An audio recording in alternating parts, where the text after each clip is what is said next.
ربنا ارحم لنا یا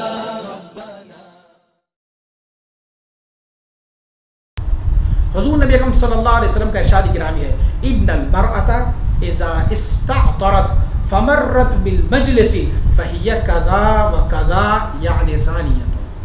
اللہ اکبر. حضور نبی اکرم صلی اللہ علیہ وسلم نے فرمایا اگر کوئی خاتون جو عطر اور خوشبو لگائے اور وہ ایک مجلس پر سے گزر جائیں جو مردوں کی مجلس ہو تو حضور نے فرمایا پھر وہ ایسی ہے یعنی وہ زانیہ ہے. اللہ اکبر. اس حدیث شریف کو روایت کیا ابو داؤد نے کتاب الترجل میں باب ما جاء فی المرأة تطیب للخروج حدیث رقم 4173 اور ترمذی نے اس حدیث کو روایت کیا ہے کتاب الادب باب ما جاء فی کراہیت خروج المرأة متعطرة حدیث رقم جو انٹرنیشنل نمبر یہ ہے 2786 اور نسائی نے اس کو کتاب الزینہ میں باب ما یکرہ للنساء من التطیب رقم نمبر 5126 یہ حدیث نمبر ان ساری کتابوں میں ہے. معنی یہ ہے کہ اگر کوئی خاتون خوشبو لگائے اور خوشبو لگاتے ہوئے اگر وہ باہر جاتی ہے تو حضور نبی اکرم صلی اللہ علیہ وسلم بارک نے فرمایا کہ یہ عورت ایسی ہے جیسے زانیہ جو اس نے زنا کیا. وجہ کیا ہے؟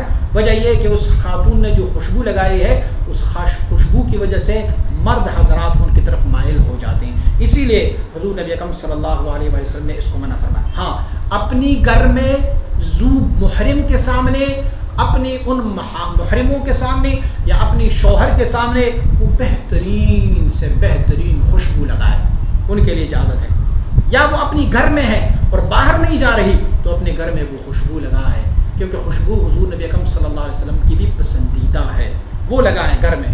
یا پھر خاتون ایسی ہے کہ جیسے ایک خاتون اسکول پڑھتی ہے یا پڑھاتی ہے اور وہاں پر اس کو گھر سے ہی ایک گاڑی پک کر کے جاتی ہے اور اسکول کے دروازے پر اسے اتارتی ہے اور وہاں پر جن کو وہ پڑھاتی ہے یا وہ جہاں پڑھتی ہے وہاں پر غیر مرد نہیں ہوتا سارے خواتین ہوتے ہیں تو اس لحاظ میں بھی وہ وہاں پر خوشبو لگا سکتی ہے. لیکن اگر کسی بھی صورتحال میں کسی غیر محرم کی طرف ان کی خوشبو جاتی ہے تو حضور نبی اکرم صلی اللہ علیہ وآلہ وسلم بارک نے ان کے لیے زانیہ کا نسبت کیا ہوا ہے. اللہ